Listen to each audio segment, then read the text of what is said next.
Hello everyone, स्वागत है आप सभी का ई गुरुकुलम पर। तो मेरा नाम है Ashish Rathore and today I discussed about virus, virus, prions and lichen. The are all the exception of 5 kingdom classification. यानी कि आर एच विटेकर का जो 5 किंगडम क्लासिफिकेशन था, इसके एक्सेप्शन है ये। मतलब इनको कोई जगह नहीं मिली थी 5 किंगडम क्लासिफिकेशन में। तो जानने से पहले वायरस, वायरस ये सब चीज़ें तो मैं आपको थोड़ा बता देता हूँ विटेकर के 5 किंगडम क्लासिफिकेशन के बारे में। थोड़ा उसके पहले जान लेते हैं क्या है विटेकर का 5 किंगडम क्लासिफिकेशन। तो इनका जो क्राइटेरिया था 5 किंगडम क्लासिफिकेशन का क्राइटेरिया आर एच विटेकर 1969, जो क्राइटेरिया था वो मेनली 5 था।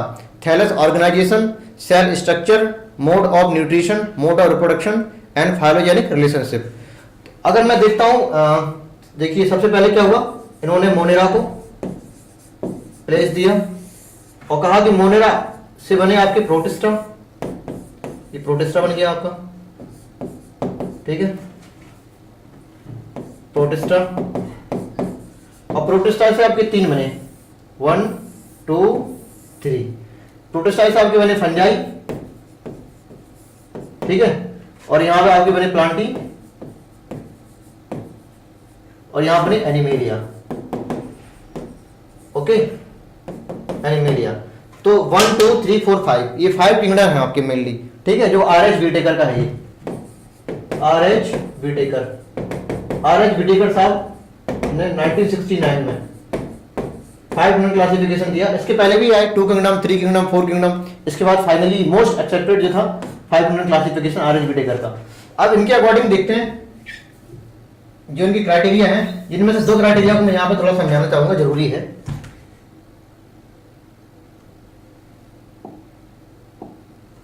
देखिए जो आपके नीचे वाला है ये एक्चुअली प्रोकैरियोटिक होता है, प्रोकैरियोट्स, ठीक है, और ऊपर के 4 होते हैं, ये होते हैं यूकैरियोट्स।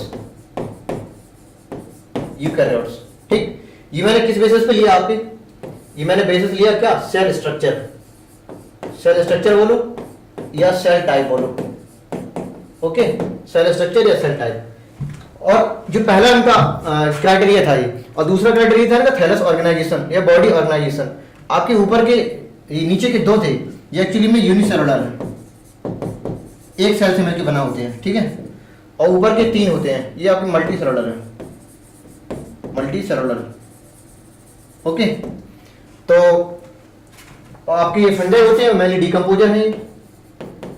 अगर मोड ऑफ न्यूट्रिशन देखें, ठीक है, पहला क्या था, सेल स्ट्रक्चर या सेल टाइप, प्रोकैरियोटिक मोनेरा, ऊपर के 4 यूकैरियोटिक। दूसरा का जो क्राइटेरिया है वो बॉडी ऑर्गेनाइजेशन या थैलस ऑर्गेनाइजेशन, यूनिसेलुलर, नीचे के 2 ऊपर के 3 कैसे, मल्टी सेलुलर। और तीसरा था मोड ऑफ न्यूट्रिशन। तो फंजाई आपके कैसे होते हैं, डिकम्पोजर, ठीक है, डिकम्पोजर हो गए, ठीक। ये आपके प्रोड्यूसर हो गए, मतलब फोटोसिंथेसिस करेंगे, प्रोड्यूसर्स। और ये आपके क्या, कंज्यूमर हो गए, ठीक है, ठीक। और यहाँ पे आपके मोनेरा होते हैं, ये ऑटोट्रॉपिक भी होते हैं, हेटरोट्रॉपिक भी होते हैं। प्रोड्यूसर आपके ऑटोट्रॉपिक हैं, ठीक है, मेनली ऑटोट्रॉपिक होते हैं, अदर भी होते हैं, हेटरो भी होते हैं। और ये आपके हेटरोट्रॉपिक हैं ओनली, ये आपके हेटरोट्रॉपिक हैं ओनली, लेकिन कैसा, ये होलोजोइक टाइप है, ठीक है, ये डिकम्पोजिशन करते हैं, मतलब सेपरोफिटिक टाइप के हैं। तो ये हो गया आपके ऑटोट्रॉपिक, ये दोनों हो गए हेटरोट्रॉपिक। इसमें आपके सारे आते हैं, ऑटो भी आते हैं और हेट्रो भी आते हैं। यहाँ भी आपके ऑटो आते हैं और हेट्रो दोनों आते हैं, ठीक। तो ऑटो हेट्रो दोनों ओनली हेट्रो, और हेट्रो में कैसे, डिकम्पोजर, यहाँ में डिकम्पोजर बोलो या सेपरोफिटिक बोलो। यहाँ में हेट्रो भी कैसे, होलोजोइक। होलोजोइक मतलब जो फूड होते हैं मतलब मुंह के द्वारा लेंगे, मतलब इंजेक्शन के द्वारा लेंगे खाना को, ठीक है, कंज्यूमर एनिमल्स, ठीक है, होलोजोइक टाइप न्यूट्रिशन। और ये ऑटोट्रॉपिक होते हैं मेनली, ठीक। अगर मैं आपसे क्वेश्चन पूछूं यूनिसेलुलर प्रोकैरियोटिक, तो आंसर क्या आएगा, यूनिसेलुलर प्रोकैरियोटिक तो आपका होगा प्रोटिस्टा, ठीक है, नहीं सॉरी, यूनिसेलुलर प्रोकैरियोटिक तो मोनेरा, और यूकैरियोटिक यूनिसेलुलर तो protista, unicellular multicellular eukaryotic heterotrophic nutrition, तो फंजाई आंसर होगा, एनिमेलिया आंसर होगा। मैं पूछूं आपसे यूकैरियोटिक मल्टीसेलुलर डिकम्पोजर्स, तो फंजाई आंसर हो गया, मल्टीसेलुलर यूकैरियोटिक ऑटोट्रॉपिक न्यूट्रिशन तो आपके प्लांट्स हो गए। तो काफी सारे क्वेश्चन बनते हैं, ठीक। तो ये आपका 5 किंगडम क्लासिफिकेशन हो गया। और इसके बाद आती है वायरस, प्रियॉन एंड लाइकेन। इसको मैं हटा देता हूं, देख लीजिए ठीक है, तो अब इन पे आते हैं। अब इनको कोई जगह नहीं मिली 5 यूनिट क्लासिफिकेशन में। जगह क्यों नहीं मिली भाई, उसका रीजन देखिए। देखो वायरस, वायरस एक्चुअली क्या होता है, न्यूक्लियो प्रोटीन है ना, मतलब आपकी न्यूक्लिक एसिड या तो डीएनए या फिर आरएनए, ठीक, और इसमें मिल गई क्या, प्रोटीन। तो वायरस है ये न्यूक्लियो प्रोटीन पार्टिकल, तो ये न्यूक्लियो प्रोटीन हो गया, जैसे क्या बोल दिया मैंने, वायरस, ठीक, वायरस हो गया। इसके बाद वायरस, अगर मैं सिर्फ न्यूक्लिक एसिड ले लूं, ये आपके क्या हो गया, ये आपका वायरस हो गया, ठीक, याद करने का तरीका है। और सिर्फ न्यूक्लिक एसिड हो तो वायरस, वायरस हो गया ये। सिर्फ प्रोटीन हो तो ये हो गया प्रियॉन्स, ठीक है, ये प्रियॉन्स हो गया। तो याद करने का तरीका और कुछ नहीं है, दोनों मिले, न्यूक्लिक प्रोटीन तो वायरस हो गया, सिर्फ न्यूक्लिक एसिड है तो वायरस हो गया। और मेनली कौन सा, आरएनए, मेनली आरएनए होता है विद लो मॉलिक्यूलर वेट, है ना, लो मॉलिक्यूलर वेट आरएनए, आरएनए, ठीक। और ये एब्नॉर्मली फोल्डेड प्रोटीन्स होती हैं, तो प्रियॉन्स बोल दिया, ठीक। और वायरस, इसके बाद लाइगेन, लाइगेन मैं बाद में देखता हूं। तो वायरस है ये न्यूक्लियो प्रोटीन है ना, न्यूक्लिक एसिड में है तो डीएनए या फिर आरएनए, दोनों एक साथ नहीं होंगी, और प्रोटीन हो गया। अब प्रोटीन को वायरस में, अब इसको हटा देते हैं, ये याद करने का तरीका मैंने बताया था सिंपल, ठीक है। अब ये प्रोटीन होती है, प्रोटीन को बोलते हैं, प्रोटीन की कवरिंग होती है उसको बोलते हैं क्या, कैप्सिड, कैप्सिड बोलते हैं। और एक यूनिट को बोलते हैं कैप्सोमियर, कैप्सोमियर, कैप्सोमियर इसकी यूनिट होगी। तो वायरस है ये न्यूक्लियर प्रोटीन, ओके। अब इसमें ऐसे लिखा है कि 5 यूनिट क्लासिफिकेशन विटेकर के not mention about A cellular, A cellular में 3 चीजें आती हैं, वायरस, वायरस एंड प्रियॉन, और सेलुलर में लाइगेन आता है। अब इसका तो समझ में आता है कि वायरस, वायरस और प्रियॉन को क्यों नहीं रखा है इन्होंने, क्योंकि ए सेलुलर मतलब किसी प्रकार की सेल नहीं होती है। अब मैंने जो 5 क्राइटेरिया लिए थे जो आपके आरएच विटेकर की, उसमें से पहला क्राइटेरिया क्या था, थैलस ऑर्गेनाइजेशन या सेल स्ट्रक्चर, मतलब एटलीस्ट सेल तो हो उसके पास। अब ये सेल ही नहीं होती इनके पास, है ना। वायरस सिर्फ न्यूक्लियर प्रोटीन है और ये सिर्फ प्रोटीन है प्रियॉन्स, और सिर्फ न्यूक्लिक एसिड है वायरस, तो एक्चुअली एटलीस्ट सेल तो हो एक, है ना, यूनिसेलुलर स्टार्टिंग होती है, ये पहला क्राइटेरिया है ना, सेल टाइप या बॉडी ऑर्गेनाइजेशन, तो इनके पास सेल ही नहीं होती है, मतलब ए सेलुलर है ये। तो इनके 5 यूनिट क्लासिफिकेशन में ना रखने का रीजन क्या है, इनका इनका इनका, क्योंकि ए सेलुलर है। अब लाइगेन का क्या दिक्कत है भाई, लाइगेन की तो पास सेल होती है, मल्टी सेलुलर होते हैं, है ना, सेलुलर लिखा भी है सेलुलर। लाइगेन की दिक्कत ये है, लाइगेन is nothing, it is just a combination of algal component and fungal component, phycobiont and, मतलब एल्गी और फंजाई दोनों मिलके, दोनों का कॉम्बिनेशन क्या है, लाइगेन, है ना, कोई अलग से नहीं होती है, इसलिए इसको जगह नहीं मिली है। तो इसको हटा देते हैं, आगे देख लेते हैं। ये देख लीजिए वायरस, ठीक है। तो मैंने आपको बताया था वायरस क्या था, न्यूक्लियर प्रोटीन, तो न्यूक्लियर प्रोटीन है। ऊपर का ये कैप्सिड है, ये ठीक है, ये कैप्सिड पार्ट है, प्रोटीन पार्ट, हेड है, यहाँ पे लिखा तो है, ठीक है, ये हेड हो गया। इसके पास क्या होगा, double strand DNA, double strand DNA है। एक्चुअली में ये आपका बैक्टीरियोफेज है, लेकिन कौन सा वाला, T2 बैक्टीरियोफेज, या कह दो लैम्डा बैक्टीरियोफेज, लैम्डा बैक्टीरियोफेज है। बैक्टीरियोफेज मतलब खाने वाला, फेज मतलब अटैकिंग, और बैक्टीरिया मतलब बैक्टीरिया को अटैक करने वाला। तो ऐसा वायरस जो बैक्टीरिया पर अटैक करे, बैक्टीरियोफेज। ऐसा बैक्टीरिया जो एल्गी पे अटैक करे, साइनोफेज, है ना। तो फेज लगा दिया इसमें, फेज, साइनोफेज, बैक्टीरियोफेज, कॉलीफेज, कॉलीफेज इसी को बोलते हैं फिलहाल।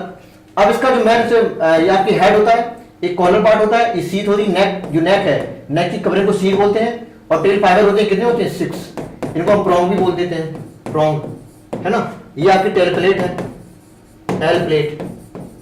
जब किसी बैक्टीरिया पर अटैक करते हैं तो टेल प्लेट के अंदर बैठ जाएगा, टेल प्लेट से अंदर न्यूक्लिक एसिड अंदर चला जाएगा, ठीक है। अभी आपका टीएमबी, टोबैको मजेक वायरस है, टीएमबी है, कैसा होता है, सिंगल स्ट्रैंड, इसके पास आरएनए होता है, सिंगल स्ट्रैंड आरएनए वायरस है ये। और ये कैसा है, डबल स्ट्रैंड डीएनए वायरस, है ना, double strand DNA virus, single strand RNA virus. अब मैंने क्या किया, आपका जो पूरी कोल है, पूरी खबर है इसका, पूरा कवर है इसका, एक्चुअली में ये कैप्सिड बोलते हैं, और अंदर न्यूक्लिक एसिड होता है। तो वायरस ये न्यूक्लिक प्रोटीन मैंने पहले ही बताया था, पूरी बॉडी किसकी, प्रोटीन की बनी है, और अंदर न्यूक्लिक एसिड है। और यहाँ पे देख लो ये कैप्सिड है, ठीक। कैप्सिड क्या है, प्रोटीन पार्ट को बोल दिया कैप्सिड। यूनिट एक ही यूनिट है ना, पूरा अंगूर का गुच्छा मान लो इसको, और एक अंगूर को मैंने क्या बोल दिया, कैप्सोमियर, कैप्सोमियर। और सारे मतलब कैप्सूल मिलकर क्या बना दिया, कैप्सिड। और सिंगल स्ट्रैंड आरएनए होगा आपका, ये अंदर मतलब ऐसे ऐसे करके पूरा कॉइल होगा अंदर तक, ये दिख रहा है अंदर ऐसे ऐसे करके, ये अंदर ऐसे यहाँ तक है। और यहाँ पे आपके कैप्सोमियर लगे हैं, और एक साथ कैप्सोमियर को मैंने बोल दिया कैप्सिड, ठीक। तो ये हो गया आपका।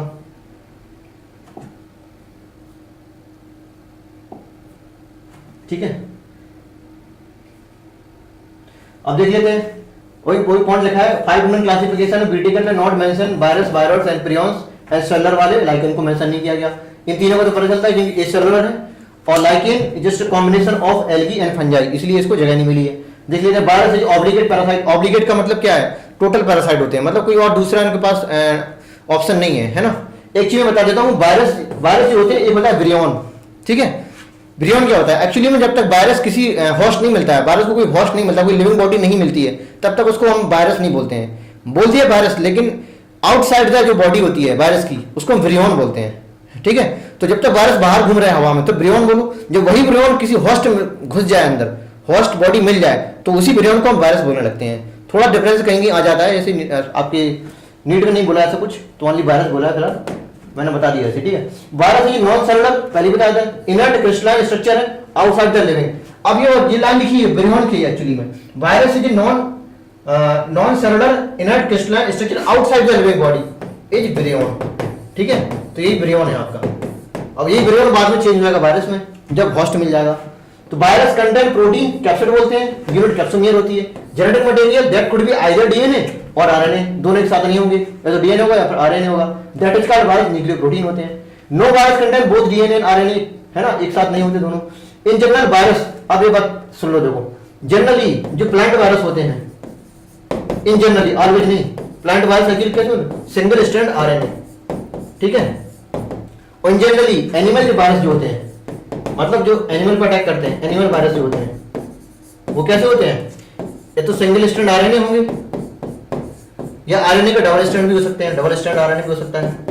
ठीक है, तो आरएनए के दोनों स्ट्रैंड ले दिया है, या फिर ये डबल स्ट्रैंड किसका होता है? डीएनए का, डीएस डीएनए हो सकता है। ठीक है, इसको भी लिख दो एसएस डीएनए। ठीक, चारों लिख दिए मैंने। तो सिर्फ एक नहीं होता है। ठीक, यहाँ पे सिर्फ एक होता है और यहाँ पे सिर्फ एक नहीं होता। कौन सा वाला? नहीं, सिंगल स्ट्रैंड वाला, डीएनए वाला। ठीक है, बाकी तीनों होते हैं, ऐसे याद रख लो। तो ये एनिमल वायरस जनरली और plant virus generally, not always, other भी हो सकते हैं। ठीक है, तो लिखा general virus infect plant, plant को जनरली इन्फेक्ट करते हैं। आरएनए वायरस होता है दैट हैविंग आइदर डीएनए, लिखा है ना, सिंगल स्ट्रैंड आरएनए लिखा है। इन प्लांट्स में लिखा तो है single strand RNA. Animal virus जो होता है single strand RNA, double strand DNA and double strand DNA. ठीक, double strand RNA, double strand DNA. अब बैक्टीरियोफेज के बारे में देखो थोड़ा। बैक्टीरियोफेज, बैक्टीरियोफेज की देखो क्या होता है। एक्चुअली में इधर पे जो आपका चित्र बना था अभी बैक्टीरियोफेज का, ठीक है, वो एक्चुअली में किसका था? वो डीएसडीएनए का था, डबल स्ट्रैंड डीएनए का था। ठीक, तो डबल स्ट्रैंड डीएनए को एक्चुअली कहते हैं लैम्डा या टी2 फेज। ठीक है, तो लैम्डा या टी2 फेज वाला जो है वो डीएसडीएनए का है, जो आपको एनसीईआरटी फर्स्ट में दिया है। लेकिन एनसीईआरटी सेकंड में कुछ और भी बैक्टीरियोफेज के हैं, जैसे 5x174, ये वाला भी होता है ना। तो बैक्टीरियोफेज 5x174 की क्या होता है? एक्चुअली में ये आपका होता है एसएसडीएनए। ठीक है, एसएसडीएनए एक साथ लिख देते हैं, लगेगा। एक हो गया ये वाला और एक होगा आपका लैम्डा बोलो या टी2 फेज बोलो। ठीक है, एक ये हो गया बैक्टीरियोफेज। इसको इसमें क्या होता है आपका? DsDNA, dsDNA. ठीक, डीएसडीएनए होगा। और एक और होता है क्यूबी बैक्टीरियोफेज, है ना, क्यूबी बैक्टीरियोफेज। इसके बाद कैसा होता है? इसके बाद होता है सिंगल स्ट्रैंड आरएनए। ठीक, तो बैक्टीरियोफेज या कॉलीफेज बोल सकते हैं उसको, कॉलीफेज, है ना, कॉलीफेज। तो bacteriophage either lambda T2 phase, either 5x174 या क्यूबी बैक्टीरियोफेज। ठीक है, क्यूबी है तो सिंगल स्ट्रैंड आरएनए, 5x174 तो सिंगल स्ट्रैंड डीएनए, और लैम्डा टी2 फेज है तो डबल स्ट्रैंड डीएनए। ये सारे एनसीईआरटी में दिया है, ये सेकंड एनसीईआरटी जेनेटिक्स में। ये भी एनसीईआरटी में दिया है, सेकंड एनसीईआरटी जेनेटिक्स में। ये फर्स्ट एनसीईआरटी में दिया है। ठीक है, सारे एनसीईआरटी के ही हैं आपके। ठीक है, याद रखिए, बहुत इंपॉर्टेंट है। यहाँ पर लिखा है देखो, bacteriophage virus that infect bacteria. Bacteriophage क्या होता है? वायरस होता है, लेकिन जो इन्फेक्ट करता है बैक्टीरिया पे। यूजुअली डबल स्ट्रैंड डीएनए होता है, ये मोस्टली होता है। ठीक, और वायरस एक्सेप्शन लिख ले। एक्सेप्शन में क्या है? QB bacteriophage and 5x174 bacteriophage. तो क्यूबी बैक्टीरियोफेज कैसा हो गया? ये कैसा हो गया? Single strand RNA. ठीक, और ये कैसा हो गया आपका? सिंगल स्ट्रैंड डीएनए, है ना। और लिखा है virus called disease, mumps, smallpox and herpes and influenza. इसके बारे में देख लो, सुन लो भाई, ऐसा रख लो। एड्स एंड पोलियो से मरी, ठीक है, किसी को अगर ये बीमारी होगी खतरनाक वाली, कौन सी, एड्स और पोलियो, है ना, कोई लड़की है उसको बीमारी दोनों हो गई तो कहता तो पक्का मरी तुम, है ना, तो डेथ हो जाएगी। तो एड्स एंड पोलियो से मरी, याद करने का तरीका है, ट्रिक होगी तरह से। एड्स मतलब एड्स वायरस, मतलब HIV वायरस, और पोलियो मतलब पोलियोमाइलिटिस, है ना, मतलब पोलियो वायरस, पोलियो वायरस, और मरी मतलब एम्स मतलब मम्स, मतलब मम्स वायरस, आर मतलब रेबीज, ठीक है, और आई मतलब इन्फ्लुएंजा, ठीक है, इन्फ्लुएंजा। एक बैक्टीरियल इन्फ्लुएंजा होता है, अमीबिक डिसेंट्री है ना, सॉरी बैक्टीरियल इन्फ्लुएंजा होता है, और यहाँ पे वो अमीबिक तो प्रोटोजोआ चले गया। एक वायरल भी होता है, वायरल इन्फ्लुएंजा भी। तो इन्फ्लुएंजा दो होते हैं, बैक्टीरियल भी होते हैं और वायरल भी होते हैं, ठीक। तो वायरल इन्फ्लुएंजा ये सारे कैसे होते हैं, इनके पास होता है सिंगल स्ट्रैंड RNA, ठीक, याद रखिएगा, सिंगल स्ट्रैंड RNA। तो एड्स एंड पोलियो से मरी, mumps, rabies, influenza along with polio and, अब इसमें और भी ऐड कर लो, ठीक है, यहाँ पर लिख देते हैं सिंगल स्ट्रैंड RNA, ये कैसे यहाँ पे सिंगल स्ट्रैंड RNA, है ना। और दो ऐड एक्स्ट्रा लो, कौन से, कोरोना वायरस, है ना, और एक और याद रख लो, अभी आपने पढ़ा कौन सा, क्यूवी बैक्टीरियोफेज वायरस,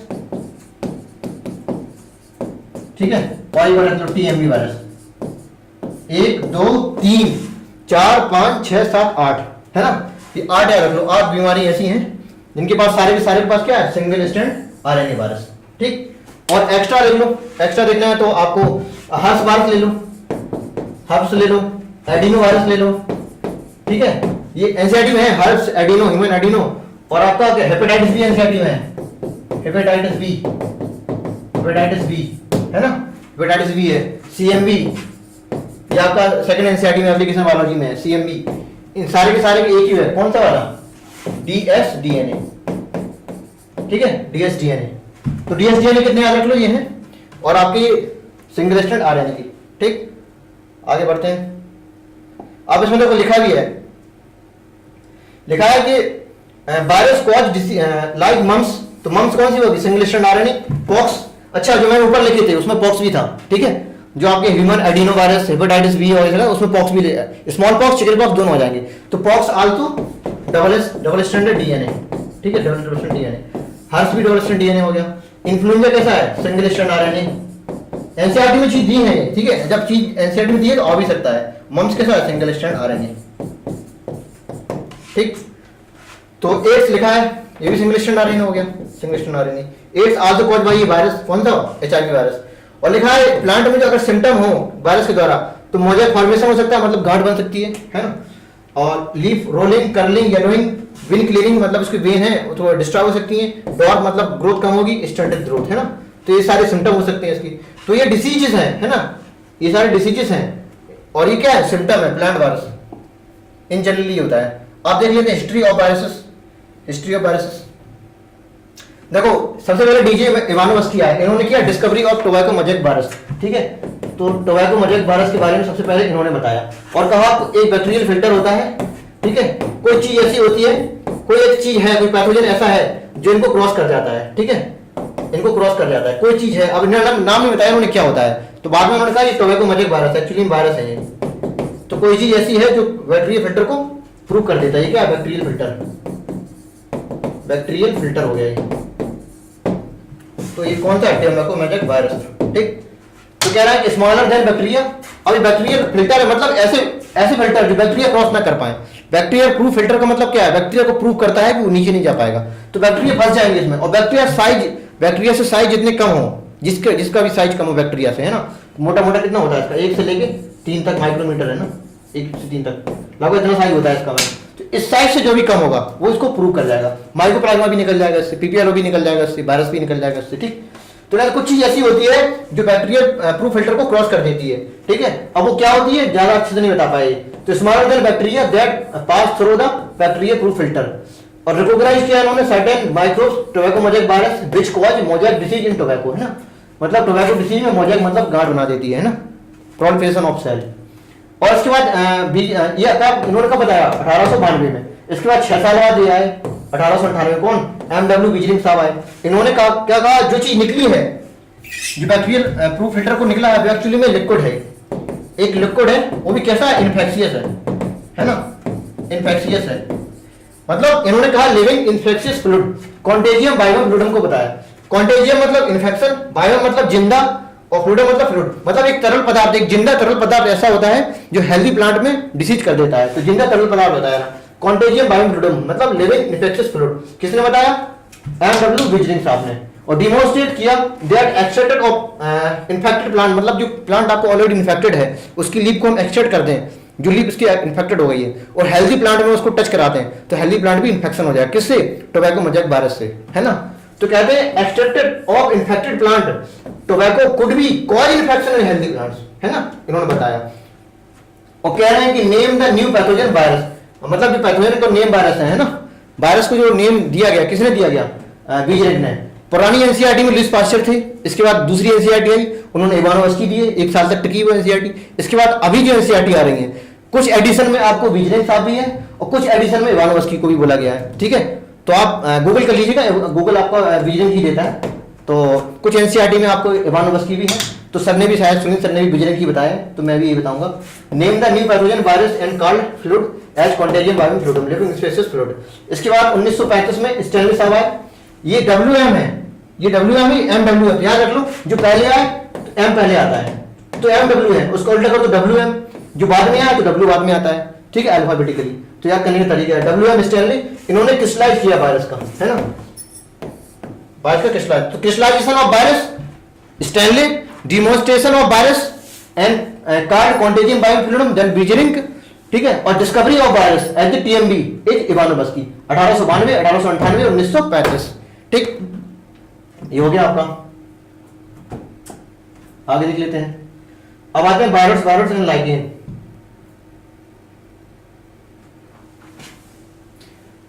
ये तो हो गया था ना।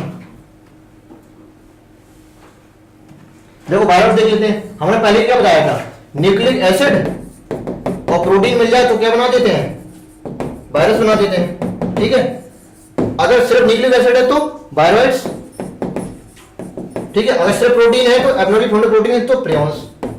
याद करने का तरीका है और कुछ नहीं, ठीक।